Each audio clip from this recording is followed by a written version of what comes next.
Coming to you from the mountains and the plain. The only conservative voices brave enough to push back. This is the Conservative Daily Podcast with Joe Otto. That's what the Second Amendment was designed to do. If you're going to do something to nullify or take away my rights under the Constitution, come get it. Max McGuire. When you look at politicians on the left, they need to convince people that they are victims. A resistance to the resistance. And now your hosts, Joe Otto and Max McGuire. And welcome back to another edition of the Conservative Daily Podcast. My name is Max McGuire, and joining us from an undisclosed location out on a business trip is a Mr. Joe Otto. Joe, how's it going? Mr. Producer, do we have his audio? Okay, can you hear me now? There we go. Yeah, I can hear you now. All right, great. So we got Joe. He's out of our studio, so it's just going to be him against the wall. But we wanted to have him join because we're going to be going through a lot today that I want to get his opinion on, because it was a crazy week last week with the mainstream media pushing lie after lie after lie. The week was capped off with that completely BS report that Donald Trump said every single soldier or veteran or anyone who's died in war was a sucker or a loser. Completely a smear. I think the White House has now come out with 21 people who can directly refute that story. So what we wanted to do today, Joe, is cover all the stories that the mainstream media didn't give enough attention to last week because they were either fawning all over Joe Biden, covering up for his mental lapses, or spreading that fake news. Well, and they're not paying attention to what's really important. They're only paying attention to what narrative they want to create. So we find ourselves in this kind of hole where we're just trying to make sense of it. And that, there's opportunity in chaos, and you have to ask yourself a simple question, and that is, why the chaos? Like, why are we having to tolerate some of the things that we're having to deal with as a country, right? And whether or not the media is working out for our best interest or looking just for ratings. If it bleeds, it leads. Well, now they're just creating stories in order to create relevancy for themselves. It'd almost be better if the media would just close up. That's my opinion, but here we go. So I don't want to play too much. I don't want to give too much credence to that horrible Atlantic hit piece. I don't want to give them any airtime at all, right? It's obvious it's a lie. Anyone who's seen Donald Trump, anyone who's watched him knows that he doesn't hate the military. So I don't want to play too much. I don't want to give too much credence. We were getting some echo there. So I don't want to give too much credence to it, but I do want to play a clip of what the last week with that story kind of reminded me of. And anyone who's seen Billy Madison, this is what it really felt like to watch in real time them completely debunk this hit piece. Let's play cut one. Move it or lose it. Get on the bus. Hi, Miss Vaughn. Nice to see you.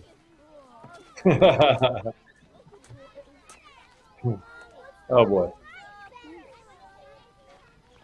That Veronica Vaughn is one piece of ace. I know from experience, dude. You know what I mean? No, you don't. Well, not me personally, but a guy I know. Him and her got it on. Woo-wee! No, they didn't. No, they didn't. But you can imagine what it'd be like if they did, right? Huh? So cut there. That's what this week felt like, with the media saying Donald Trump said all veterans are suckers and losers. And like, no, he didn't. He's like, no, he didn't. But I heard from someone else that he did. No, he didn't. Oh, yeah, but you can imagine what it'd be like if he did. That's the part of this whole fake news narrative we're at, where it's already been debunked. And now they're saying, well, you can imagine what it would be like if Trump hypothetically had said these things. That's how dishonest the media is. So I want to remind everyone, we're going to be covering a lot. The mainstream media didn't cover this. The mainstream media doesn't want you to know about this. Make sure you hit that share button. Make sure you like the video, and make sure you comment. Joe, was there any story from the past week that caught your eye that you didn't think the media was giving enough attention to? I mean, there's a ton of things I don't think they gave enough attention to. They don't give enough attention to the fact that we had this Antifa group or BLM group that literally was out there, celebrating the fact that a supporter of Donald Trump got shot and killed, right? Yeah. And nobody said anything about it. It's almost as if everyone just, they wanted to give people, they didn't even cover it at all. Like there was no, again, I want to get to a narrative that everyone's peaceful and everyone is out there just kumbayaing and just looking for unity and equality. And that's what this is about. It's another one of those fly in the face of logic, fly in the face of truth that we find the media doing on a regular basis. It's sad, actually. It's very, very sad. And Trump actually ordered the US Marshals to go and arrest the guy who killed that Trump supporter in Portland. And so the media didn't report on the fact on who the guy was that killed the Trump supporter. And then when US Marshals got into a gunfight with him attempting to arrest him, again, you saw a little bit of coverage, but then it just went away. The fact that they tried to make it out that it was self-defense, and then when he shot at police, they just ignored that. Yeah, they didn't actually record the fact that he had shot at police. They just said he was shot and killed when trying to apprehend. Yeah. And the New York Times actually came out and said they took out any line of him being associated with Antifa, even though in interviews that he was out on the street giving interviews. So he killed a man, and there was no fear of public safety, no consequences to it. We don't want to arrest the guy. And by the way, Max, one of the things that bothers me is that there's a lack of accountability. Like this entire movement has no accountability. I mean, they're going into restaurants in New York and in Denver and in other areas, literally turning over tables and drinking people's drinks and assaulting patrons in the restaurants, and with impunity. Nobody was arrested, as if this is a part of protest that you can go in and disrupt people's businesses. You know, the COVID has devastated small businesses. I mean, devastated. The effect on the small business community and all the communities around our country have been absolutely forgotten while it's been a holiday for big businesses like Walmart and Target and Amazon, right? And then there's no protection given to these small businesses while, you know, BLM and Antifa walk into these restaurants, destroy their ability to make money, right? So it doesn't seem to me as if BLM and Antifa are out for anything other than to just destroy community, destroy everything that we stand for, right? And so really interesting. There was actually really interesting. Facebook just cut our live stream from I think we were at 160 people watching at the same time. Now we're down to 2. Which I imagine is me and Mr. Producer. Very interesting. Facebook has just completely dropped it down. They've just apparently, I guess, shadow banned it where no one can watch it. No one can watch it at all. Very, very interesting. We now have more people watching on YouTube than we do on Facebook, and our Facebook audience is much, much bigger. Yeah, so they've just completely shadow banned this. And we haven't even talked about anything. We haven't talked about anything at all. Like I have a bunch of clips, and we haven't even gone into any of it. And just because, I guess, because we put in the subject line that that we're going to be talking about how the U.S. Marshals saved trafficked and missing children, I guess that might have triggered it. Maybe the fact that we put fake news in the title might have triggered it. I have no clue what's going on, but we've just lost our entire viewership on Facebook completely. It's gone. It's absolutely gone. Well, I'm recording, by the way, the fact that it went from 160 to 2. So I'm recording that right now, right? So it's absolutely stunning. I'm going to try and I don't even know what do we do at this point, Mr. Producer? Do we restart the show? I don't know. Is it possible, Mr. Producer? I mean, comment on Facebook. Is it possible to restart the Facebook stream? This is stunning. Gentlemen, I did come in just to say that if we were to restart, they may just shadow ban us the same way. Yeah. So we are. That's true. We are welcome to try starting over if you would like, since it's just Facebook me and you. It shut appears. us down. We didn't talk about anything. All we talked about was the things that the mainstream media should have covered in the last week, and we haven't even gotten into any of this. This is absolutely stunning. So I'm going to go ahead and post a link to this. Object has been commented, has been removed, and its owners by its owner, and can no longer be commented on. That's interesting. Oh, I didn't remove anything. we're still going live, so obviously it hasn't been removed. I don't want to spend too much time on this. I'm just going to share on our Facebook page for Leanne.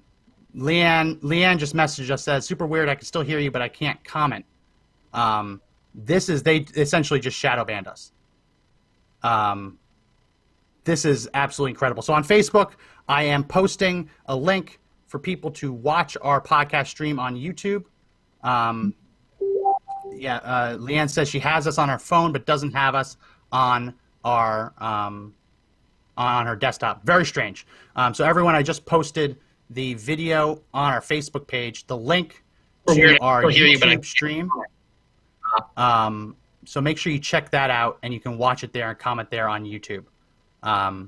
Amanda says Amanda just messaged in, I can hear you, Joe, and the producer. Okay, so I guess they can still watch. Some people can. This is very strange. Obviously, they just did something to us because we went from 160 down to 2. And typically we reach 1,000 minimum over the course of this. A minimum. You know what they took us down for? They took us down because we were talking about Billy Madison.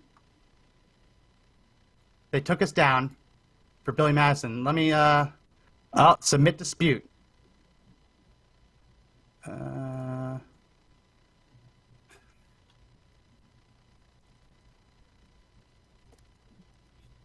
So I'm just real quick typing in fair use, talking about. So yeah, they took us down because we used Billy Madison, a clip of Billy Madison to laugh. NBC took us all the way down. Unbelievable. Unbelievable. So we are still, I just challenged it. I don't know if that's going to make it better, but we might want to restart this stream. Joe, what do you think about that, restarting it? Yeah, I think we have to restart it. Yeah, so we're going to restart this stream, everyone. Mr. Producer, is there a way to restart it on just Facebook and not YouTube?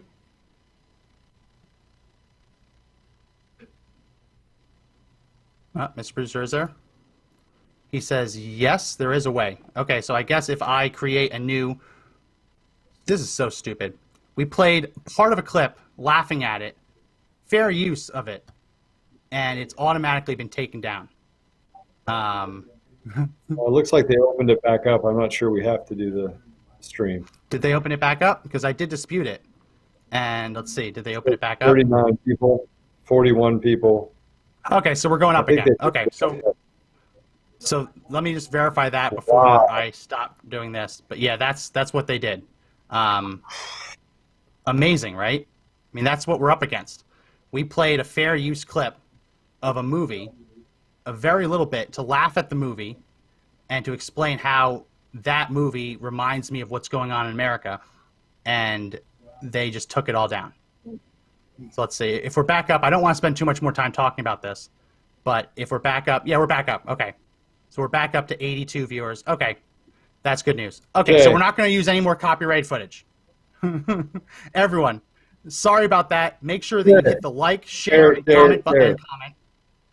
Definitely share because we're going up against some weird stuff. If you're watching this on YouTube, feel free to stay on YouTube. That's fine. But make sure that you like the video, give it a thumbs up, subscribe, and hit the bell for notifications. That was interesting.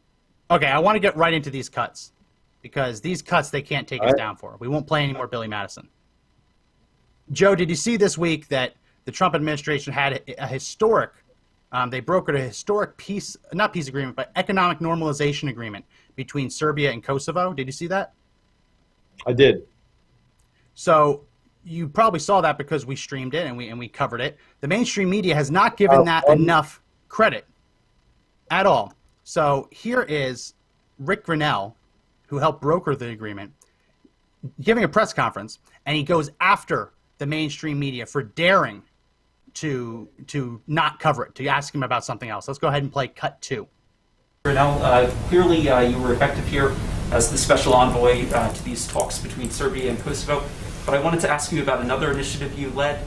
Last year you kicked off the Trump administration push to decriminalize homosexuality. Yeah, I'm going to just talk about Kosovo and Serbia. I don't know if you can find it on a map, but this is atrocious. I have to tell you guys, you might be too young to understand what this issue is about. Maybe the older journalists should step up and say, this is a big deal.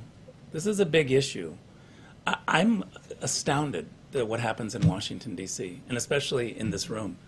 I got to tell you, get substantive. Maybe it's too complicated of an issue for you all. Rick, respectfully, this is the first time we've had the opportunity to speak with these individuals. Okay, but today's about Kosovo and Serbia. Let's take a little time and talk about this 21-year issue, Peter. I mean, 21-year issue. We're getting the same questions that are all politics. You guys don't understand what's happening outside of Washington, D.C. People aren't listening to you anymore. It's really a crisis in journalism.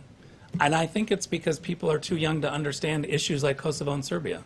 Right, can I ask How about a Rick, substantive you, question? Please? I don't think any of us came here for a lecture about our questioning. I didn't come but the here question to I not would like talk to about ask anything you, about Kosovo the and question Serbia. I would like to ask you is it accurate? There. So that was, I thought, Joe, a great beatdown of the press. I thought that was a great press beatdown. What did you think of that? I think it was a perfect example of the fact that he's talking about the echo chamber that nobody listens to. And the problem is that the media just turns up the volume of non-substantive questioning in the middle of something good that's happening because they don't want to talk about it. They don't want to talk about the fact that many people died. Many people died. And that this agreement by itself is going to save hundreds of thousands of lives. All right, maybe tens of thousands, right? Yeah. I'm probably closer to hundreds of thousands, but if you don't understand just the significance of some of the peace dealings that have happened across the world, I can't help you. And this is another reason why, our institutions, our universities are being infiltrated by people that want to get away from the facts and reality of history, right? And what truly is important to Americans. Look, we only care about one thing. As I'm out here traveling, I got on an airplane, by the way, and I was flying to where I am now. I'll just tell you, I'm actually, so everybody knows, I'm actually in Washington, D.C. right now. The sheer amount, I'm in the belly of the beast. And I'm having some really good meetings. It's been amazing to have conversations with people here and talk about what we're hearing in other states and some of the things that we're doing in other states in order to give freedoms back to the communities. And just frankly, to question all the nonsense, question what's happening on the scientific side as they ignore science and they start moving the goalposts, as I like to call it, on the actual metrics of COVID by itself, right? And I'm going to tell you something. As I talk to more people here, do you know what they're saying, Max? Do you know what people here are saying? What are they saying? They're saying that, and these are politicians, these are people of significant power and authority in Washington. I've met with lobbyist groups, I've met with congressmen, I've met with all sorts of people on the spectrum of power and authority. And they're all saying the same thing. On November 4th, it'll go away. On November 4th, it'll go away. Or November, the end of November after they've, I don't know if you've seen what Facebook did, but, Zuckerberg came out and said, hey, listen, we're going to make sure that we say that the election results are not final until every vote is counted, right? That's just another one of those messaging strategies. Yeah. But I'm telling you, there is a concern across the board. Republicans, Democrats, everyone in policy and politics across Washington are concerned about this infiltration that's happened of ideology on both sides. I mean, Democrats are talking about it too. And the conversation this morning with a prominent Democrat in Washington was, Joe, it's out of control. The train is off the rails. Yeah. Now, if that doesn't concern quite you, literally in DC, they're bringing their kids back to in-class learning the Monday after the election. So they're not even pretending. They literally say you have at-home learning until the election is over, then you're allowed to come back. So they're not even pretending in DC. I want to put this cut up because But before you put that cut up, before you get that cut up, I just want to ask everyone listening. By the way, you should be sharing this. If you're not sharing it, this is important stuff that we're talking about. How can you not be concerned with the families, the people that have invested all of their lives into their businesses? How can you not stand up? How can you decide now not to run over these off-the-rail politicians? Like, everyone's talking about it. Yeah. So how can you not be so concerned about those people? And maybe it's you that's affected, right? Maybe it's your family that's affected, or your loved ones, or your kids, or your grandkids, whatever it is. you should be concerned over the fact that this is a subversion of our system, of our society, subversion of the Constitution, subversion of who we are historically. And I'm beside myself. Yeah, it is true. Here. And so we just played that cut of Richard Grinnell going after the reporters for not even asking him questions about the economic normalization agreement, which, if anyone doesn't know, Kosovo and Serbia have not been friends, and it's really, really complicated. But we're actually 26 years, not 21 years. Yeah. Okay.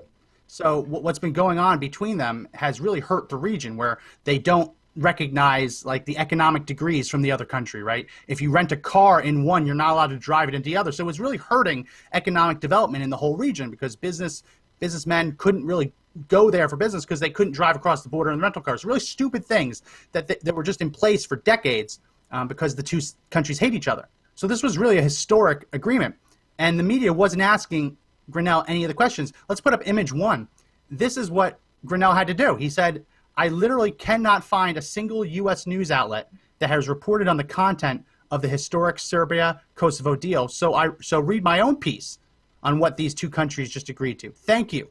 And he posted a link to his own piece, because the mainstream media, after all that, still wouldn't actually put out a piece talking about what was going on. So if you want to look at the first story that the mainstream media should have covered, instead of focusing on the fake news, that's it. I want to play this.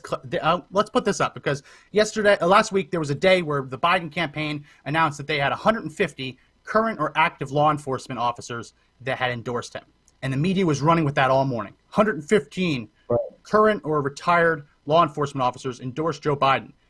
That's what CNN talked about. But put up image number 2. This happened the same day. This literally happened the same day. The Fraternal Order of Police, representing 355,000 of its members, endorsed Trump. Trump did not get the same coverage in CNN and MSNBC that Biden got for getting 150 police officers on board. Like, that's how shameful we're talking. Well, I think we have to talk, Max, about we just have to talk about the fact that the media is not the media anymore. There's no such thing as journalistic value, right? There's no such thing as truth. It's their truth.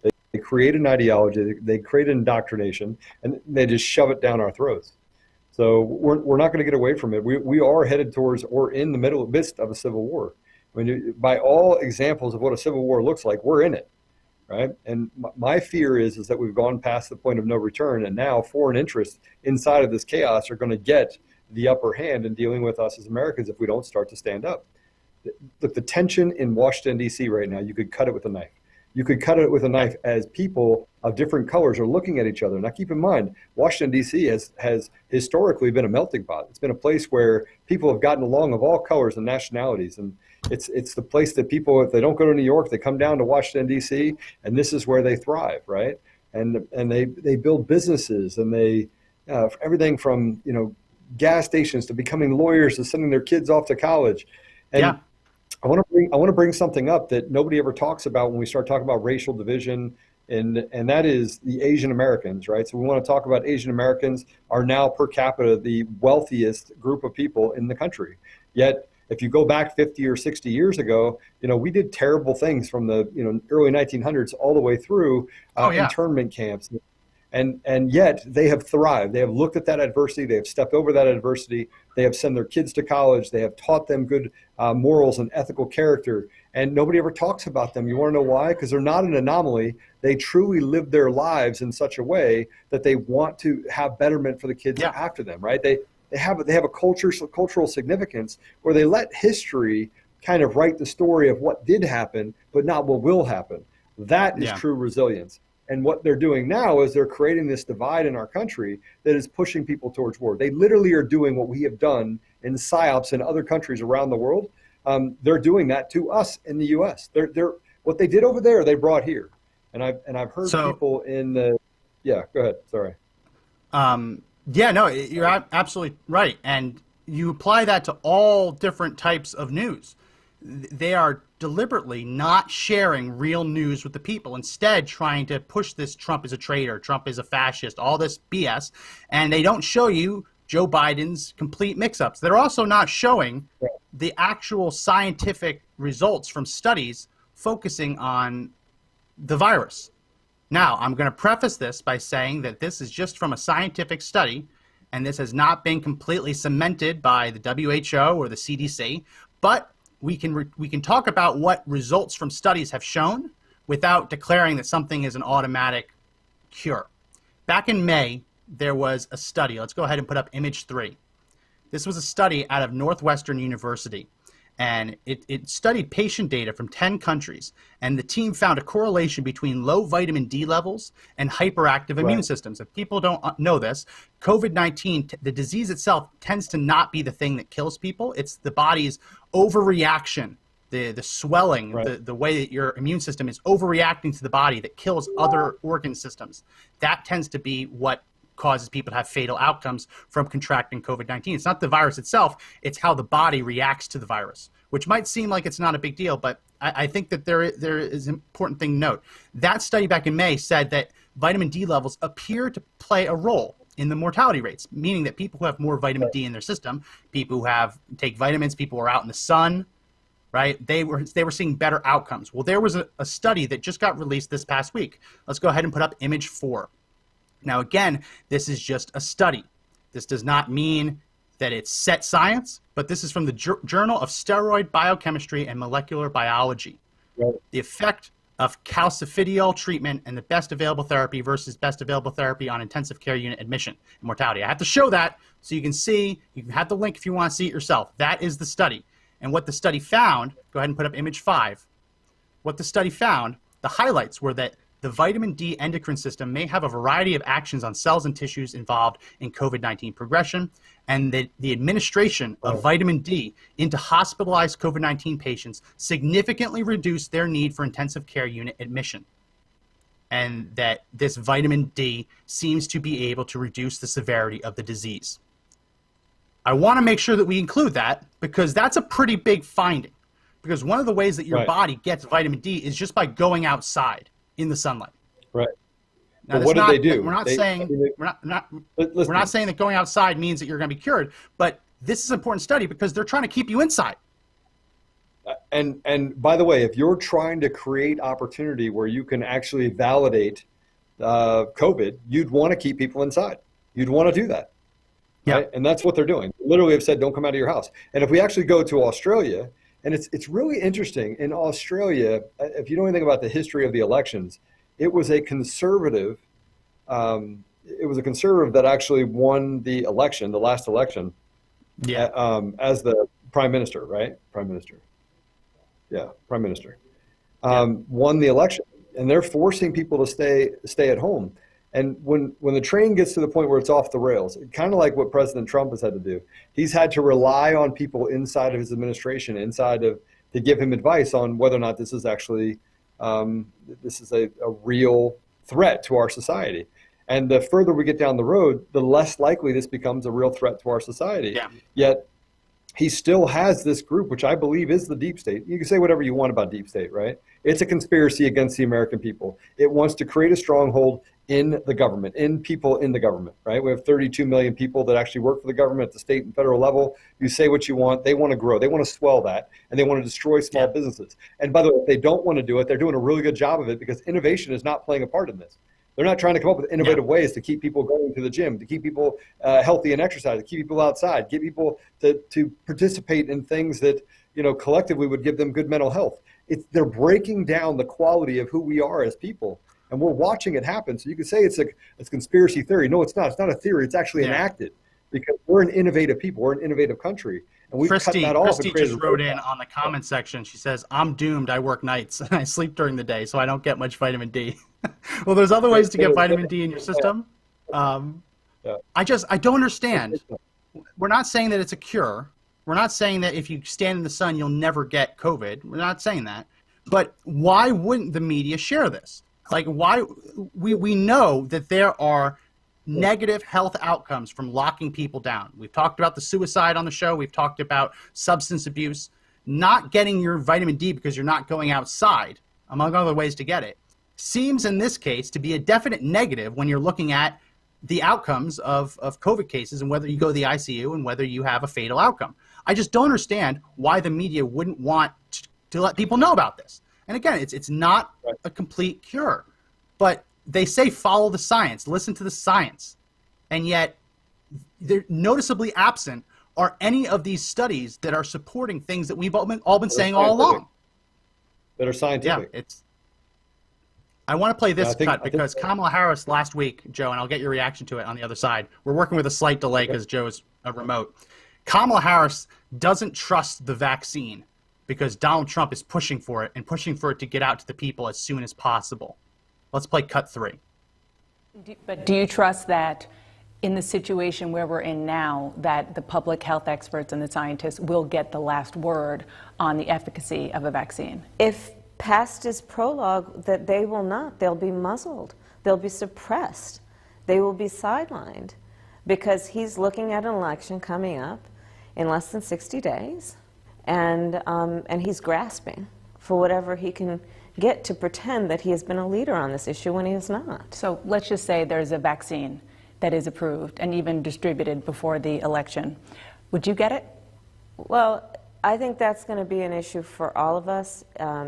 I will say that I would not trust Donald Trump, and it would have to be a credible source of information that talks about the efficacy and the reliability of whatever he's talking about. I will not take his word for it. He wants.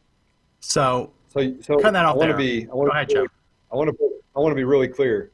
This is coming from a woman that kept black men in prison in California, right? Because she was afraid that it would dry up the state's 20-cent an hour workers inside a prison, right? Inside a prison. That's reality. That's not conjecture. They can't fact check that. That is absolutely true.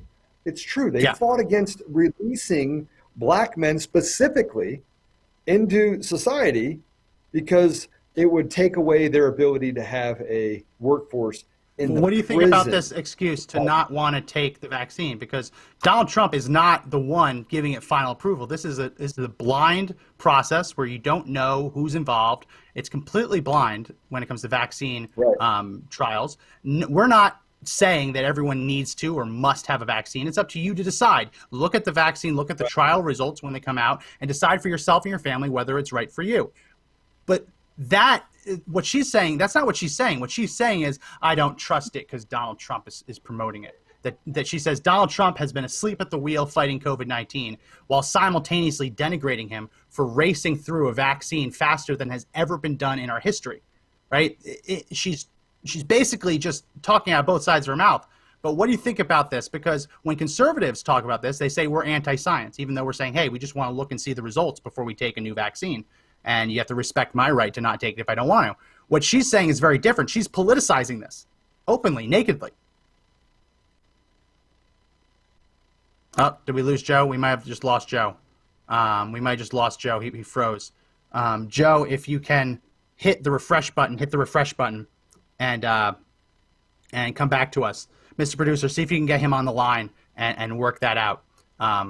In the meantime, I want to play this cut of Donald Trump pushing back against Kamala Harris. Let's play cut 4. Under my leadership, we'll produce a vaccine in record time.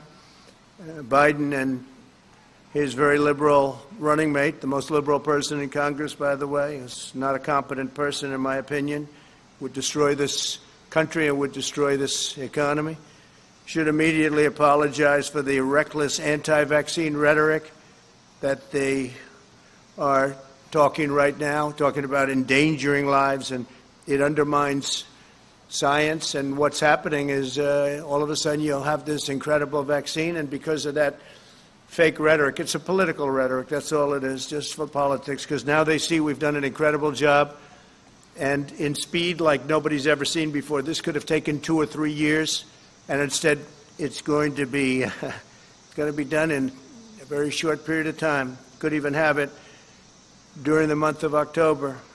So contrary to all of the lies, the vaccine, that they're politicalized, they'll say anything. And it's so dangerous for our country what they say. But the vaccine will be very safe and very effective, and it'll be delivered very soon. You could have a very big surprise coming up. I'm sure you'll be very happy, but the people will be happy. The people of the world will be happy. So, Joe, we got you back? I'm back. Okay, sorry. Joe's remote today, so he froze a little bit. What do you think about Kamala Harris politicizing the vaccine? I think that everything that the left does is politicized. I think that they've gotten so far. Again, I'm going to talk about what's happening in Washington. Like, what are people in Washington saying that are insiders? And, here's what they're saying. The entire Democrat Party is off the rails. They have been hijacked. That's what they're saying. They're saying, look, we actually don't know what to go along with or not go along with. We ask ourselves, we scratch our heads and go, what in the heck is going on? So I don't believe that Kamala Harris represents anything about even the most sensible Democrat. And I don't want to say that the Democrat Party represents anything sensible. They certainly have their ethical issues that has literally permeated their entire political party. But I wouldn't listen. She actually said, I would not trust Donald Trump. Yeah. I would not trust it. And by the way, this is what liars do. This is what people that try to destroy everything you are do. They try to erode the country from within. And that's what she's trying to do. Hey, I'm going to run for president. I don't want you to have a vaccine. I don't want you to go back to work. I don't want you to have your business to thrive. No, I don't want to do any of that. What I want to do is I want to destroy everything, and I'm going to tell you that the other side is destroying it, while really the underlying goal that I have is to take everything from you, every opportunity from you. And by the way, if you think I'm wrong, all you have to do is look at any Democrat-controlled environment, any of them, and just pick one. Yeah. Right? That is an indication of how they run. That's their leadership. Their leadership is to erode and destroy. Yeah, so we're barely even scratching the surface. We might have to go a little long. Joe, if you can't stay longer, that's fine. We're probably going to have to go long today because Facebook took us down because we used a fair use clip of Billy Madison. So Facebook automatically took us down. So that was a little bit of time for us to fix that. Joe, did you see the economic numbers that came out with unemployment dropping to 8.4%? In August, and with I think it was 1.4 million jobs created. That's good news all around, right? It's unequivocally good news. Everyone should be applauding that. The mainstream media is not. I want to play a clip to show you how PBS referred to it. They referred to it as the economy's clawing back. Let's play cut 6. The U.S. economy is clawing its way back from its losses at the height of the pandemic. Employers added 1.4 million jobs in August. It was less than previous months, but even so, the nation's unemployment rate dropped almost 2 full percentage points to 8.4%. So they say it was less than other months, but what they neglected to mention in that little coverage was that it exceeded the economists' expectations. They thought it was going to be less. So no matter what, they just try to find a way to twist it so that you can't actually see the truth. And I want to play a clip of Donald Trump talking. We won't play the whole thing probably, just a little bit of him talking about the accomplishment. Let's play cut 5. America's unprecedented economic recovery continues. You see what's going on. It's been pretty amazing.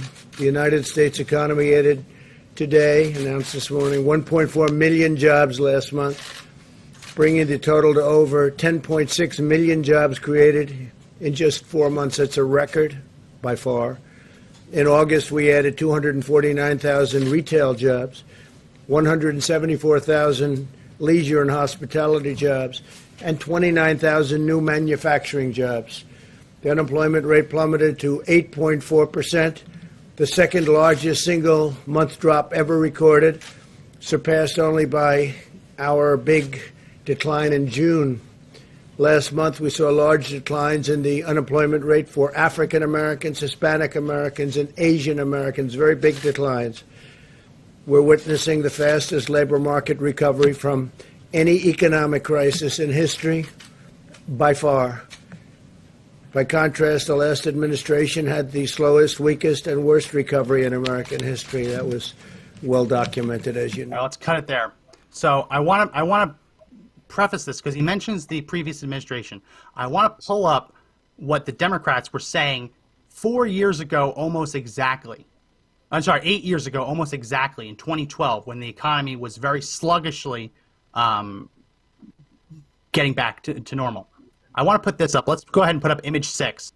So this was Chuck Schumer saying that in a statement, Senator Chuck Schumer criticized Republicans to embrace good economic news. He said Republicans should welcome a lower unemployment rate, not curse it as an unwanted October surprise. And then when he was talking about the handful of Republicans who said the numbers might have been faked, Schumer said these half-baked conspiracy theories are proof that some of the president's opponents are openly rooting for the economy to do poorly just to boost their political prospects. I want to show what he was talking about. Let's put up image 7.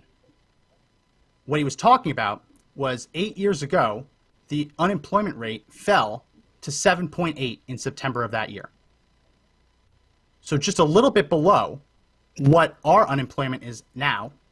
But it was only like, I think it was like a 0.4, 0.5% drop. And Donald Trump just presided over a 1.4% drop, right? 1.4 million jobs created. Yeah, almost 2 percentage point drop. 1.4 million jobs created. So when Obama does a fraction, Democrats say, oh, wow, he's a hero. You got to applaud good news. When Donald Trump exceeds that, the Democrats are always looking for ways to criticize him and to say it isn't actually really good news. The entire idea that we are dealing with any sort of sensibility on the Democrat side is thrown out the window if you spend 5 minutes in Washington. If you spend 5 minutes talking to anyone here, anyone that has any sort of political pulse at all, what's happening in Washington or around the country, it will not take you very long to figure out that the Democrats have they're off the rails. And they're creating something that can only land us in disaster. And it's going to end us in a civil war. I asked that question, Max. So I had the opportunity to sit down with someone who is a lobbyist for a special interest that's a stronghold for Democrats. And I told him, I said, I won't use your name. He goes, please don't use my name. The first question out of his mouth, Max, was, are you recording this conversation? And I was like, no. He said, give me your phone. And he said, give me your phone. So he took my phone, he checked it, made sure I wasn't recording it. This is the paranoia that's created there. And he said, Joe, you have no idea how deep this goes. And I was like, okay, well, you sound actually like a conspiracy theorist, actually. And he goes, the lack of sensibility, the lack of just common sense, from the Democrats, he goes, I've never seen anything like it. And what's even more astounding is that people that are longstanding Democrats that have been in those circles, they're saying they're not speaking up either because they have no idea where the belly of the beast is. They have no idea where the head of the snake is. They can't figure out how anyone on the left could be supporting anything that's going on right now, including saying that Kamala Harris and Joe Biden is probably the worst ticket in the history of Democrats in over 100 years, right? And I asked them, I said, well, who's the worst? And they go, I think this might take it. So we are, and it's not funny. I'm not laughing. I'm just saying that everyone is talking the same way except for the weaponized media and the weaponized technology. They're all having the same conversations. And I said, what do you think is going to happen in November? He goes, I think it's going to be contested. I think President Trump is going to win hands down because the American people have come out and said, we cannot be down with what you're doing. Most people, so minorities are fleeing the Democrat Party, and they're saying, look, if this is the best you have to offer is a guy that's a woman that's a half-wit and a guy that literally can't remember his name that points himself out as, I'm Jill's husband. I'm Jill. Hi, Jill. I'm Jill's husband. This is the presidential candidate who stopped. So we have a clip of that. We have a clip of that. Let's play it. This is Joe Biden. Let's set it up. And before we do, hit the share button, everyone. If you're watching on Facebook, hit the share button, hit the like button, and comment. We got taken down earlier, and had a copy strike against us by NBC. We're fighting it as fair use. We got taken down, lost all of our momentum. So please hit that share button. Please like the video, and please comment. Just to set this up, Joe traveled from his basement in Delaware with his wife, Jill, to Kenosha, Wisconsin.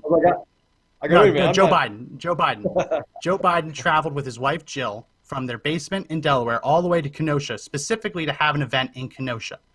During that event, Joe Biden is talking to, I'm not going to call it a crowd because it's maybe a dozen or two people separated by 8 feet in pews. Right. During that, he is talking about something, and he loses his train of thought, sees his wife, and wants to introduce her and acts surprised to see her, even though they just traveled across the country together for this event. Let's go ahead and play this clip. This is cut 11.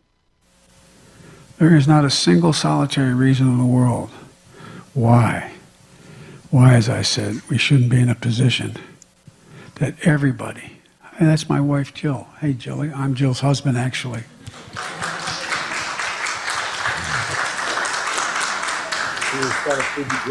But I guess I should cut to the chase here. We're in a... So that is probably one of the worst examples of mental decline that we've covered on the show, because anyone who's experienced this with a friend or loved one know that as you start declining, you start having those, oh, look, a squirrel moment, like you're a dog chasing a squirrel, where he's talking. You can already tell his speaking is very labored, might because he's wearing a mask, but he's very labored speaking. And all of a sudden, he sees his wife that he just traveled across country with and acts surprised to see her. So, oh, look, there's my wife. Hey guys, we got a bunch of people here on Facebook. I want everybody to stop what they're doing right now and just share, right? So hit the share button and share this message. I mean, the things that we're talking about, look, I'm in DC right now.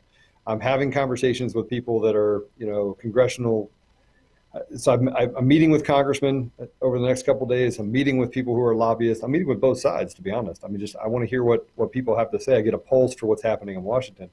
And I was invited here to go to a couple meetings. So I just want you to share it. I want you guys to understand this is really happening in our country. And people that are on Democrats are having conversations about how off the rails the media is, how off the rails the tech companies are.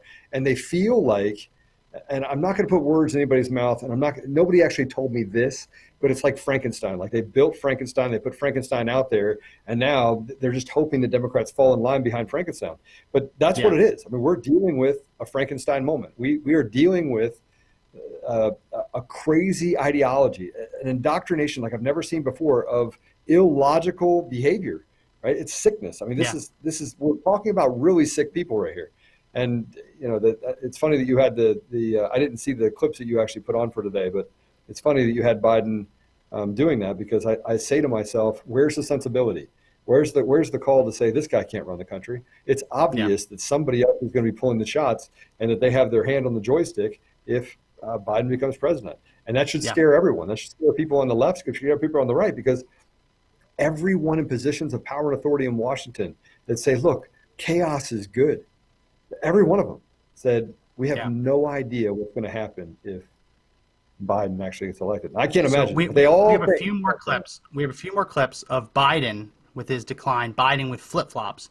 But we also have to talk about Kamala, because you're right. If he isn't the president, which is clear that he doesn't have the mental fortitude to do it, Kamala would be president. So we're going to talk a little bit about what she said over the past week that the mainstream media doesn't want you to see. But before we get there, I want to play this. This was a questioner who went up to talk to Joe Biden at his event and refused to read the question that was written down and given to her. Let's go ahead and play cut 7. Hello, my name is Portia Bennett. I'm just going to be honest, Mr. Biden. I was told to go off this paper, but I can't. You need the truth, and I'm part of the truth. So there's some debate over whether that paper was given to her by the campaign or by a Black Lives Matter group. The reason I include that is because it's very obvious that these events are very, very scripted.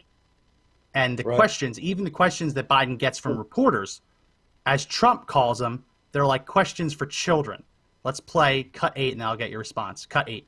Disgrace, and you ought to be ashamed of yourself. And let me just tell you, I watched the interview with Sleepy Joe Biden, and he didn't ask questions. You didn't ask questions like that. Read the questions, yes. They were like meant for a child. Those questions were meant for a child. Smiles on faces of reporters, not like you and you. There were smiles on the reporters. What do you think? Take a look at those questions that they asked him. They were not meant for a grown-up. They were meant for a child. So I just want to tell you, it's a disgrace. So they start interrupting him, and he says, I just want to tell you, it's a disgrace. Let's go ahead and put image A up. This is a list of some of the questions. People can look at them as you talk, Joe. Image A, these are some of the paraphrased questions that Biden got from one of his big events this week. Go ahead, Joe. Well, I mean, you can read some of these questions and it just makes you just wonder, like, what are they standing for? I mean, read these questions. How does this have anything to do with unemployment, getting people back to work, giving people opportunity? You know, kids coming out of college, it used to be that companies would line up and they'd have job fairs. That stuff doesn't happen anymore, Max. And there's a large drought of opportunity that is people coming out of college. And the drought of opportunity is also even bigger in the fact there are no trade schools. It's almost as if they push those out. You know, we know this because we represent quite a few of those different trade industries, but there are no electricians, there are no plumbers. You know, we're trying to put trade schools in place across the country. And by the way, we're meeting resistance from unions across the country, across the board, right? Saying, hey, you can't come out here and teach people how to be a plumber. You can't come out here and teach people how to be an electrician. That's what we do, right? And we go, okay, so tell me how that works. And I said, they have to start at the bottom and work their way up and make $10 an hour, and they have to give dues. And it takes 3 years under this program. And you have people that have been in the industries, in these trade industries for years. And you know what they're saying, Max? You know what they're saying? They go, well, wait a minute. We're teaching people in 6 months. We're putting people out there and making them journeymen in 6 months. You want people to go through a program for 2.5 years and be cheap labor for 2 years. And it doesn't make any sense. Why can't we give people opportunity faster? Why can't we educate people faster? Right? Technology is moving very fast, right? Yeah. And what's happening is kids are becoming disenfranchised. I truly believe that some of the movements we're seeing today, they are being muled into this place by this ideological war that's happening in our universities. It's happening in our school systems, right? And frankly, the media is complicit in that behavior, and so is the tech companies. I mean, to come out and basically not talk about truth, only talk about the illogical nature of things, right? You have the politicians of old, you have lobbyist groups, you have everyone that's pointing it out, saying, look, Democrats are off the rails, this train is going to crash, and it's going to kill a lot of people. If that doesn't actually concern you, I don't know what to say to you. If you're listening to this and it doesn't concern you, and by the way, you guys have kids, you have grandkids, right? Or maybe you don't have kids. Maybe you are the kid. Maybe you are the one that just got done with college. Tell me the opportunities exist there. And tell me they're not putting roadblock after roadblock and roadblock in front of you, right? By telling you that the sky is falling. And then taking away opportunity and building up the burden in front of businesses, right? And COVID is just another one of those examples. So I think that the questions that they feed to Biden are meant for children, right? Because children don't actually have to worry about the problems that face our society, problems that face people in our society, right? Yeah. When you have hard questions to ask the question. Like, how are you going to get unemployment down to the 3.5%, 4%, and make the problem that businesses have to deal with finding really good people? How are you going to do that? So let's go ahead and put that image A back up on the screen, because I want to go through quickly. The first question was asking Joe Biden what he thought about whether Trump has a soul because of the Atlantic smear piece. The second one was about QAnon and what would it say about President Trump for not rejecting that conspiracy. Then the third one was fake news. Donald Trump didn't mock him for wearing a mask. He said that Joe Biden looks like he's the happiest person ever to wear a mask, and he mocked him for always wearing a mask dangling off of his ear. The fourth question was, have you been tested for COVID-19, which Joe Biden said he didn't. At this event, he said he did, which calls into question previous answers where he said he's being constantly tested. They tried to spin that with that, oh, he thought you were talking about COVID-19. Lots of questions there, but the media is not going to ask that. Another question about whether China poses a threat. Joe Biden said they don't. Interesting. Haven't seen Senator Harris out campaigning. What's her role in the campaign? Trump suggested voters vote twice. He didn't. What Trump said is if you're going to vote by mail, do it early. Check to see whether your ballot has been processed or counted. If it hasn't, and you have the ability to do that, go and vote in person. Because if it hasn't been processed and counted and you voted early, then you haven't voted. Depending, obviously, make sure you obey state laws. Asking Biden whether this is the angriest he's ever been. Why is Trump attacking mail-in voting? Is it because he's working with Russia? Criticizing the 1.4 million jobs gained as less than half of the jobs lost in the spring have been recovered. Would you support more Muslim countries normalizing relations with Israel? Because that was going on with the Serbia-Kosovo deal. Really, really scummy. And let's go ahead and put up image B. This is from Getty Images. This is what Joe Biden's big speech last week looked like. And just in case you think that we're cropping things out, go ahead and put up image C. We're not cropping things out. It was that bad. That's what his event was like. His big event. He traveled from Delaware all the way to Pittsburgh to give a speech to a pretty much empty room. Pointless. Absolutely pointless. But that's what propaganda looks like. I mean, we're experiencing propaganda. We're experiencing an erosion of our country. See, Democrats aren't just happy with eroding their own communities, right? San Francisco is like a war zone, right? The type of things that we're facing, and by the way, they say, oh, you know, what's God have to do with it? We attack Christians and we give Muslims a free pass. And by the way, I love Muslims, right? But I believe in religious freedom. I believe in giving people enough ceiling above their head they can make decisions in their communities. But we are fighting battle. We are fighting battles that they are creating. They are creating chasms of chaos in order to create return. When in reality, nobody would show up to listen to Biden. Who's going to listen to Biden? Yeah. They could stay at home and talk to their dog and get more out of it. You talk about the chasms of chaos. Last week, Joe Biden and Kamala Harris both went to Kenosha, Wisconsin, just days after saying the timing wasn't right for anyone to visit. Because Trump went, apparently they changed their mind. They went and they met with Jacob Blake's family. Specifically, they met with his father. I want to put this up. This is from the Washington Times. They're one of the only major outlets that actually reported it this way. Let's put up image 8. Biden visit comes under scrutiny over Jacob Blake Sr.'s anti-Semitic remarks. Father of man shot by Kenosha officer derided Jewish people and, quote, crackers. Now, we have some of his Facebook posts. These are very, very racist. These are very, very horrible. I just want to let you know that we didn't post this, but the mainstream media isn't showing you what Jacob Blake Sr. has been saying on social media. They aren't showing you that because they don't want to have that be the narrative, that Joe Biden just flew across the country to meet with a very racist, anti-Semitic man. Let's go ahead and put up image 9. Jacob Blake, quote, a cracker Jew can do whatever to a white woman for years, but let a jig try it. I guess that is some kind of slur. That is what Jacob Blake Sr. has posted on social media. Let's go ahead and put up image 10. This one's kind of funny. Kamala Harris may have you goofies fooled, not me.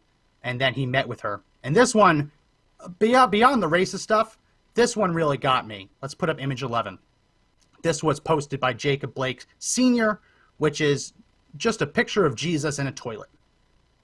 That is the man that Joe Biden and Kamala Harris flew across the country to meet with.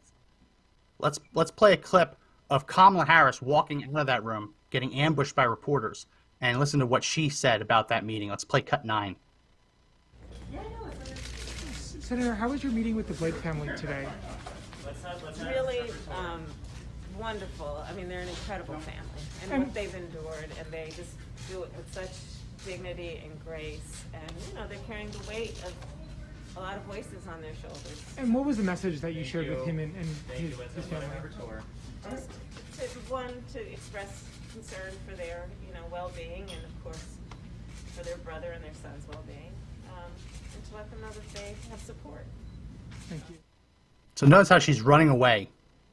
Absolutely running away. That's how she described it. The attorney for the family, which is one of the reasons that Donald Trump didn't want to meet with them. They insisted on having attorneys present, which is a very strange thing to do when someone wants to meet and console you about something that happened. Insisting on having attorneys present, especially when the people there did not cause any of it, very strange. Let's go ahead and put up image 12. This is what the family's attorney said, put it in a press release. And we highlighted the specific part. Senator Harris said he was proud of her. Jacob Jr. told Senator Harris that he was proud of her, and the senator told Jacob that she was also proud of him. Now, that is Jacob Jr. That's not the racist father, though I can neither confirm nor deny whether Jacob Jr. holds those similar ideas. The vice presidential candidate said she was proud of a man who just this past week was forced to enter a not guilty plea because he was indicted for sexual assault, felony sexual assault. That is the same felony warrant that police were responding to when he was shot, because he was back at the home trying to steal the keys so he could get back in whenever he wanted. This woman flew across the country and said she was proud of a man currently being prosecuted for sexually assaulting, I believe it was a minor. I'm not sure about that, though. 15-year-old. Sexually assaulting a woman. And we're not going to get into the details of it. It's a very gruesome thing. But that just shows, Joe, that in the post-Me Too era, there is a totem pole of what groups in the Democrats' eyes are more important than others. We've known for years, since Me Too started happening, that you have to believe all women. Now we've learned that in some twisted form of rock, paper, scissors, black beats woman. So if a woman has been sexually assaulted, but the black person who did it is also shot by the cops, rock beats scissors, you have to say you're proud of the black person.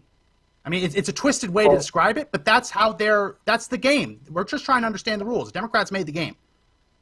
So I think that there's another piece that we're actually missing, and that is that the police were called to the scene, right? They were called there, and in the original call, I don't know if this hasn't actually come out yet, but I think there was, when they ran the person that they said was the person suspected, they knew when they were showing up that he had an arrest warrant, and he fought with the police, right? And the one of the women that they haven't put out her. They haven't put out her statement yet.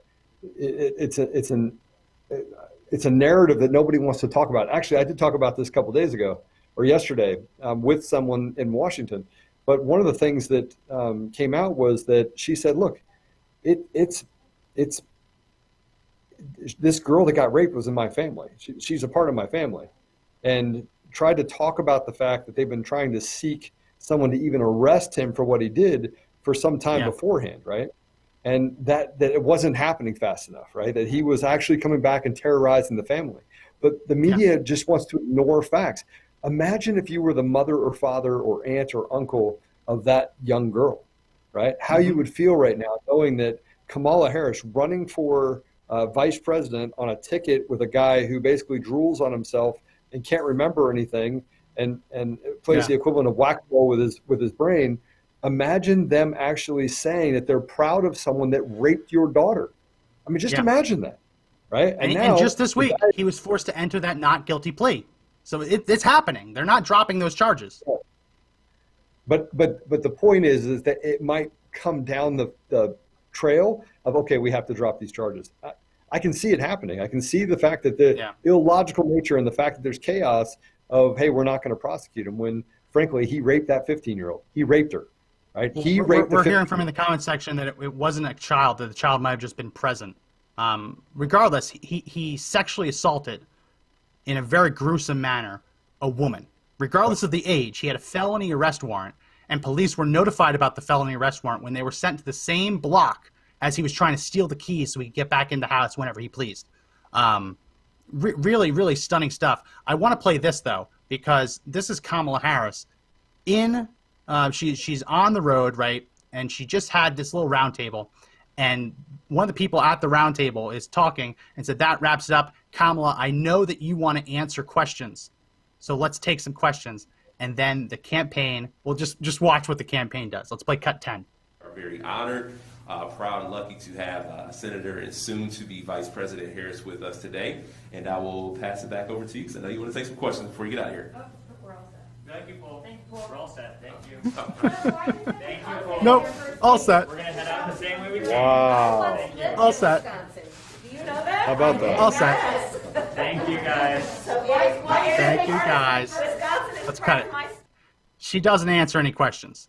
So he's talking, hey, listen, I know you want to take some questions before you run out of here, so here's the microphone back. And then you hear from the background one of her handlers says, nope, all set. We're going to go through the door we came in. Stunning. She's running away from questions because she doesn't want to talk about what she just did, right? Yeah. She doesn't want to talk about what's going on with her campaign, where her campaign has created, I call it the totem pole, but it almost is like a twisted form of rock, paper, scissors, where, yes, Jacob Blake's father is anti-Semitic, but, and yes, Jacob Blake Jr. is now being prosecuted for sexually assaulting a woman, but black people being shot against the police, that is more important than women being sexually violated or Jews being denigrated. It's very weird to watch this play out. You don't often get to see these competing interests at work battling against each other, and the Democrats having to choose which one's more important than the others. But I thought it was just stunning that Kamala Harris refused to take questions. I want to play this clip because Joe Biden was asked, Joe, whether the cop who shot Jacob Blake, and we will say on this show that police found a knife on the floorboard of the vehicle that he was reaching into, meaning he was either holding a knife and putting it down, or he was reaching for a knife. So he was going into a car and reaching in the vicinity of a knife when he was shot. Let's listen to how Joe Biden describes it. At first, Joe Biden says that he wants to let the investigation play its course, but then he says he also wants them to be prosecuted. Let's play cut 12. Ahead of your trip to Kenosha, Wisconsin tomorrow, last week your running mate, Senator Harris, said that the officer who shot Jacob Blake, based on what she has seen, should be charged. Do you agree with her, and do you also believe the same for the officers who were involved in the death of Breonna Taylor? I think we should let the judicial system work its way. I do think there's a minimum need to be charged, the officers, and as well as Breonna Taylor. And I might add, by the way, I think what happened in Portland, where one of the Trump guys riding along in vans inciting response is shooting rubber bullets, I guess, or paintballs. Apparently there was someone shot by someone in the crowd with a bullet killed. I think that person should We're going to stop that. So he's lying. He's lying. That's not what happened to the man, one of his aliases, Jay Bishop. That's not what happened at all. He wasn't shooting paintballs or rubber bullets into the crowd and then someone shot him. He was walking across the street and he was killed, assassinated. And then that guy who killed him was then killed by US Marshals trying to arrest him. But I find it stunning, Joe, when he says, I want to let the justice system work it out, which is what you're supposed to say. Right. And then he says, but I think that they should be charged. So I want to let the justice system work it out, but I also think you should ruin this man's life, even if you don't have enough evidence he's guilty yet. It seems like a stunning flip-flop inside of the same sentence. Well, it's not. There's no moral or ethical character behind the Democrat Party or their candidates, right? I want you to see how scary this is. Like it doesn't matter. It's only ideology. It's only this warped narrative, this propaganda that he's just regurgitating. There's no sort of sensibility to even looking at he doesn't even know the situation is. I mean, I promise you, if you asked him what happened in each one of these different environments, he wouldn't be able to tell you even the narrative that the media put out, right? Because he conflates the one at the very end, right? And the other two cases, you're right. I mean, he didn't just flip-flop. He's trying to stick to the DNC script, right? Yeah. Which, by the way, the best I can tell from talking to people in Washington, they're scared. Like even the people that are liberal-minded in DC, they are scared. They are absolutely mortified at what's happening in the Democrat Party and what they stand for. They're mortified. They can't understand how it's actually gotten to the point where it is. And one person actually said it best. He said, listen, what happens when you actually surround yourself with weak leadership is the only people that you rise up are other weak leaders. And so there's no sensibility and no one has the courage to stand up. So they just kind of go along with it. That's what's happened in the Democrat Party. That's what happened on the left, is that it's so far left and off the rails, and there's no inherent leadership. There's no one that's actually willing to stand up for anything. So right now, everyone is just crying foul. They're screaming in the air, right, that everyone's a bad person. White people are bad. Black people that actually support President Trump, they're Uncle Toms, they're sellouts, right? There's no sensibility. There's no having a conversation with that, because that derangement, right, is seated in the fact that they're just weak people. They're just weak-minded people that just follow a narrative that somebody just hands them. It's crazy. It is crazy, Mac. It is crazy. So I just had to ban someone in the comment section. We're banning a few people, so if you see trolls on Facebook or on YouTube, respond to them with troll, and I'll follow that back and ban them. I want to play this. Back in August, Joe Biden said that if president, he would institute a national mask mandate. This week, he completely did a 180 and backtracked and admitted that what he called for just a month or so ago would be unconstitutional. These are the two clips played together. The first one is from August. The second one is from last week. Watch the flip-flop and ask yourself why the mainstream media, which used to love flip-flops, isn't talking about this flip-flop. Let's play cut 14. It's about saving Americans' lives. So let's institute a mask mandate nationwide, starting immediately, and we will save lives. But so you don't see, you had suggested there would be some kind of a federal mandate about masks, so now you're saying No, people? no. Here's what I suggested was I would ask every person in authority. There's a question whether or not a president, under the Constitution, could mandate everyone wear a mask. And remember, all during the primary, I'd have a lot of people telling me I would, by executive order, do. I'm a constitutionalist. You know, you can't do things the Constitution doesn't allow you the power to do. So I thought that was a stunning flip-flop, Joe, for Biden to go from saying, let's make a national mandate, which national mandate is top-down. That he didn't say, let's have a 50-state unified push. He said, let's make a national mandate. Now doing the flip-flop once he, I guess someone told him, no, what you just said, that big breaking news moment that all the news agencies went to was unconstitutional. Look, what do you want me to say? There's no comment. The media is not the media, Max. You're acting as if you're actually, there's journalistic value to what we're seeing in the media. TMZ has more value on what Kardashians are doing that's actually truthful than anything you're going to find else in the media. Yeah. And I hate TMZ. I think they're a garbage magazine, a garbage publication. But frankly, and they're actually getting bad too. They're actually turning into this leftist media thing. But I want to talk about the trolls we just had on our page. I want everybody to think about this. Trolls actually have to come in here after seeing the two clips that you had, right, with Joe Biden, and justify his behavior. They have to come in and they have to listen to what they're seeing in the media, and they have to justify to themselves that they're still right. That's the derangement. That's the derangement. And if you're an American, by the way, and you stand up for your business, their answer to us through the media is you're alt-right. You're alt-right. You're racist. You're racist. I mean, look, I've been called now racist, 3 times in the last month? And so I sit down with those people because they send me messages along with the death threats that I get, right? They send me messages. I'm like, all right, let's talk about it. Tell me about your family. Like, I'm not talking to you. And I'm like, okay, so you're just one of those EBITs, right? You don't have a mind for yourself. And as I get further down the path, they're like, well, I didn't know that about you. Right? So I've taken the 3 people that have called me racist, and I've gotten apologies out of all 3 of them. Right? Yeah, no, Why? I hit the ban button. I've banned now 400 people in the last month and a half. I don't have time. Yeah. I don't have time to do that. But it's nice that you're doing that. But when I'm on the stream, and a lot of those were on streams I was just running on my own. No, we hit the ban button, which is why the troll patrol is so helpful on our streams. I don't mind if you ban people, right? But I do actually like having conversations with people, because if you can get them to turn that corner, if the only thing that you hear is the echo chamber, right? It's one of the reasons why in coming to Washington, I've been meeting with congressional leaders on both sides of the aisle, even so far as to have conversations with them where they go, hey, listen, I listened to your show, and I go, oh, I got a fan. and I go, and they said, yeah, we've been following you for years because, frankly, our inboxes and our machines actually fill up with people that are our constituents that use your system in order to have a voice. Yeah, our fax blast system. Yeah. So the good news is that they're actually hearing it.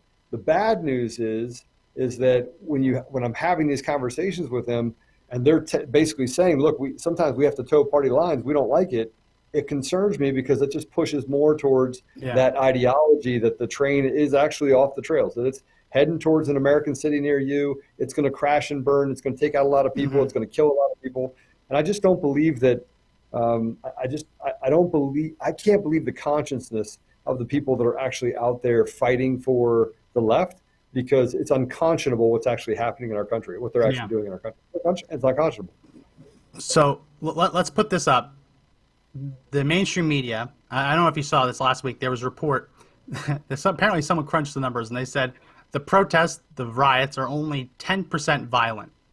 That was a narrative that was coming through last week, that forget about the fact that entire city blocks have been burned down. Forget about the fact that dozens, or at this point even hundreds of police officers have been injured. Only 10% violent. This was a post from ABC News. Let's go ahead and put up image 13. This is from ABC. ABC News says several deaths have been connected to protest, but the story is more complicated. No, it's not. The protests have involved people dying. It's not more complicated. right? They don't add that it's more complicated whenever there's something against someone on the right. You know what I mean? They didn't talk about with Kenosha. They actually referred to the Kenosha guy as a murderer, as a killer. They didn't say it's more complicated. He actually might have a self-defense argument. They only add it's more complicated because they want to make the protest seem more peaceful. And this one, I want to include this one because I am shocked. And everyone, hit the share button if you haven't already. Hit that share button, like the video, comment on YouTube. Make sure you like the video, subscribe, hit the bell for notifications. This one, I'm stunned that the media hasn't been covering more. Let's put up image 14. I've lost track at this point how many kids have been rescued across this country. Missing, abducted, trafficked children being rescued by US Marshals in collaboration with local police. I can't give you a real number because everything I read includes the same kind of stuff, right? It's dozens. At this point, it might even be hundreds this month. It's hard to tell because some reports like that one uses 3 states, other ones use 1 state. Dozens, if not hundreds of kids have been saved by US Marshals working with local police. And that is a page 6, page 7 story in newspapers. Like, kids are being abducted, they're being trafficked, the federal government's saving them, and the media is not covering it. Well, that's because we have a problem on the left. We have a problem with, the disparity between saying they want to do good and the evil that they actually do within the community. I mean, they have a pedophilia problem on the left. They have a rapist problem on the left, and they have a closet rapist or racist problem on the left. That you say whatever you want, but you have a sitting governor, Democrat governor, who dressed up. I want to just take it back to you, dressed up in blackface or in a Klan uniform. We don't know which one. We don't know which one, and he hasn't actually said which one. So we're dealing with a huge amount of issues in the Democrat Party, which are only becoming more pronounced. And now you have 400,000 people, 400,000 children across the United States are missing right now, 400,000. And many of those kids end up in sex trafficking environments where the average age, by the way, is 10 years old. 10. I want you to know that. They're not saving, people in the prostitution deal that are adults. They're saving children. No, we're talking about kids under 18. Children, right? And just imagine how long they've been in that system. That they've been just subjected to drugs, that they've been subjected to beatings, they've been subjected to torture and sexual assault. I mean, just imagine if you were that person. If you were that person, if it was your daughter, your son. But these are things that aren't even making the age. I mean, I'm old enough to remember. I'm old enough to remember when one kid used to go missing. CNN would send out all their trucks, and they'd have round-the-clock coverage until that kid was found. And that's how it should be, right? Everyone we should be looking for all of these kids. They're finding dozens of kids in one location. They're finding dozens, if not hundreds, of kids in multi-state raids. And the media is, sure, it gets an article. That's how I was able to show you that headline. But they're not giving it the coverage it needs. But how about the fact that just in one article, they're talking about hundreds of kids that are actually being found?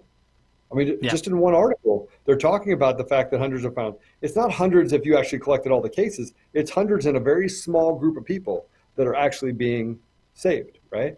So what does that tell you when they're finding 10, 12, 15 kids in an environment? And by the way, why aren't they having bigger conversations about what that means, right? If you're finding hundreds, just imagine the country hasn't gotten any bigger. It's not like we're growing land, right? That means they're hiding in plain sight. We have 400,000 kids across our country hiding in plain sight.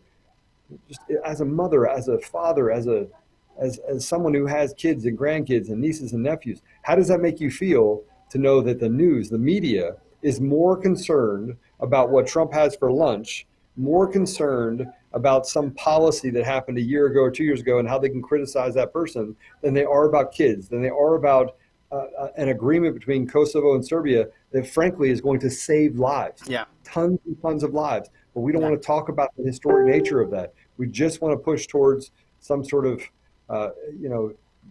orange man bad, which is really all they yell. They create this orange man bad theory.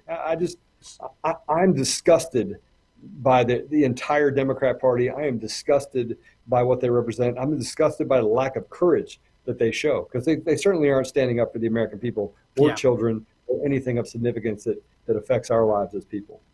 So we're a bit over today because we had Facebook take us down because we used a fair use clip of Billy Madison to describe the mainstream media trying to accuse Trump of denigrating all servicemen. It's the clip. We're not going to play it again, but it's the clip of Adam Sandler and Chris Farley. Chris Farley say, "Yeah, I used to date the teacher," and Adam Sandler's like, "No, I'm not." And then Chris Farley says, "Well, I knew a guy who did." Adam Sandler says, "No, you don't." He says, "Yeah, I don't, but you can imagine what it'd be like if he did." That's what the media is doing with this story of Donald Trump denigrating the soldiers, and that's what we're at. Where 21 people have now come out on the record and say it didn't happen, but the mainstream media is still peddling this fake news. So today's whole podcast was about all the stories that the mainstream media should have covered if they weren't covering that. But we do have one more, and I'm going to ask everyone, if you haven't already, please do hit the share button, like, comment if you're on Facebook, like the video, thumbs up, subscribe, and hit the bell for notifications if you are on YouTube. Joe, we had a whole episode last week about how Joe Biden uses a teleprompter. Yeah. Well, it happened again last week. This was Joe Biden doing an event with a union where she asked him a question, and then he requires a teleprompter to give the answer. Let's go ahead and play cut 15. And I would like to know, what will your administration do to help them give them that chance? Thank you. Move it up here.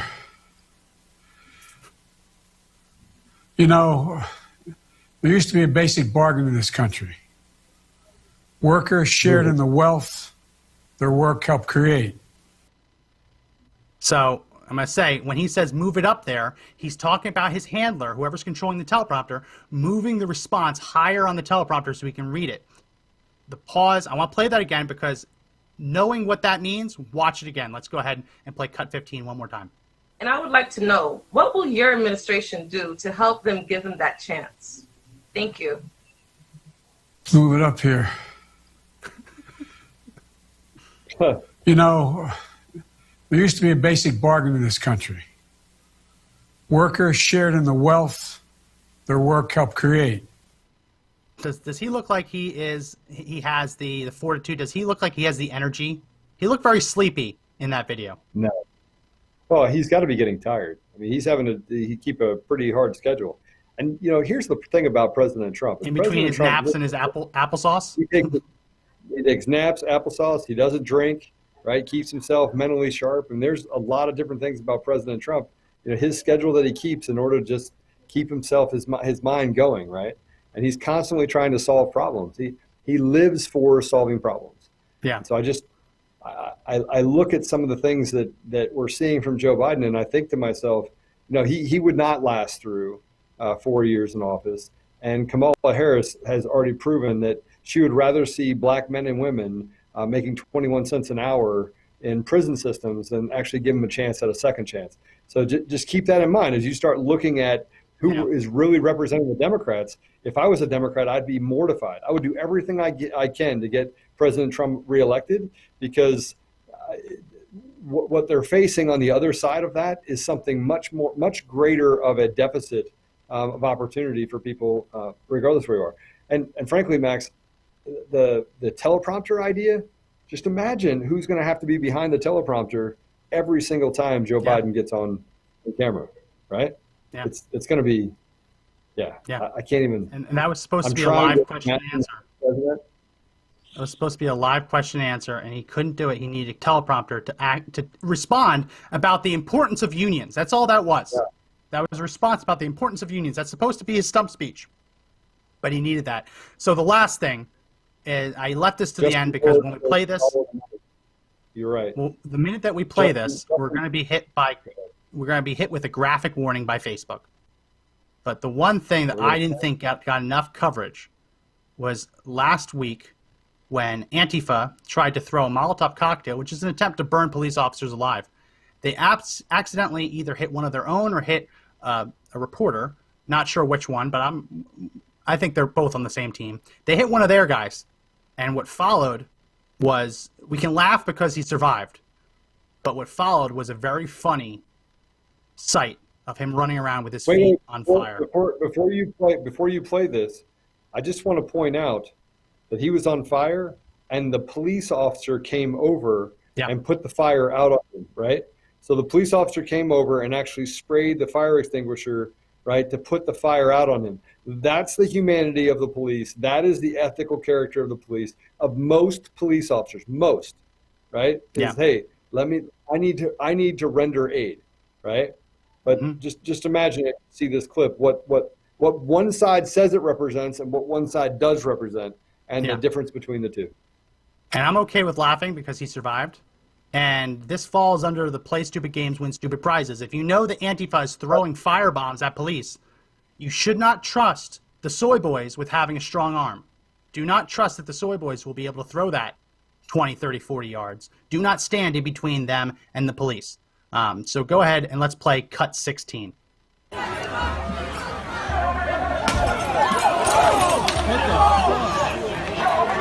high-stepping.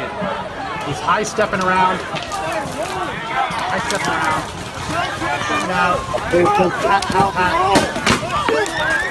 I could sing a lot of copyright music right now. I'm not allowed to. There's lots of memes online. Here's the police officer coming over to help. So let's go ahead and cut that back. So there's lots of really comical. Yeah. What do you say? You saw at the end of that, though, the police officer came over and actually put the fire out, right? So the police officer came and rendered aid. Yeah. Yeah, I mean, it's, there we go. There are lots of versions of that video I wanted to play. Ones that included the overdub of the Footloose theme song as he's high-stepping away. Ones that included Johnny Cash's Ring of Fire. It was Alicia Keys' This Girl Is on Fire. Hot, hot, hot. Lots. You can all find them on Twitter, on YouTube. Really funny. We can't play them because it's copyrighted. Here I thought we would get away with using the fair use clip of Billy Madison, but apparently I probably could have gotten away with laughing at that. But you can find that online if you want. We can't play it because we'll definitely be taken down for playing those. Leave a comment in the comment section which one of those were your favorite. Footloose, Hot, Hot, Hot, Ring of Fire, or This Girl Is on Fire.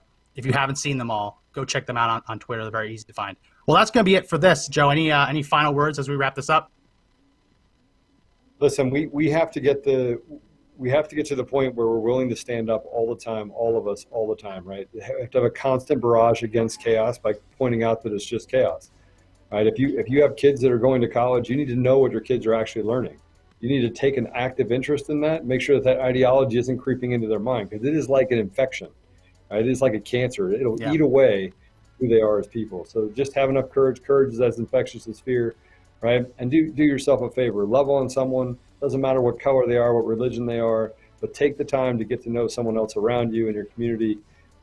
Just because really we're going to need each other getting through the election, because these crazy people, they represent just a small group of people, right? They've indoctrinated our media and our technology, and they've infiltrated it, and they've created this madness. But we're going to need to stand together as people. So that's all I got. Lots of people in the comment section saying they liked Footloose. Some other one, Byron says he liked Walking on the Sun. Charlene, Ring of Fire. Lots of funny ones, so check them out online. Well, that's going to be it for this broadcast. If this is your first time finding our broadcast, we go live Monday through Friday at 2 p.m. We weren't live yesterday because of the holiday, but Monday through Friday, 2 p.m. Eastern, so check us out. In the description, we have links for you to join our organization, our movement. If you want to join our email newsletter, which is how we're going to get the word out if we ever get banned, make sure you join that. Sign up for our email newsletter. We're also on Parler. Follow us at Conservative Daily. Be happy to follow you back. If you want to do the audio version of the podcast, we're on Apple Podcasts, Google Play Store, Spotify, iHeartRadio, TuneIn, and Podbean. Find us there. Definitely subscribe that way. If you can't watch the live stream, you can still listen to us as you go about your day. And then if you haven't already, make sure you like and follow our Facebook page. The link is in the description. Also, make sure that you you subscribe to our YouTube channel. And if you're watching on YouTube and you haven't already, make sure you like the video, subscribe, hit the bell for notifications. I think I just went through the whole spiel. So that's going to be it for this episode. Again, my name is Max McGuire. And this is Joe Otto. And remember that the fight to take back our country clearly isn't over, but the only way we win is if we all stand and fight together.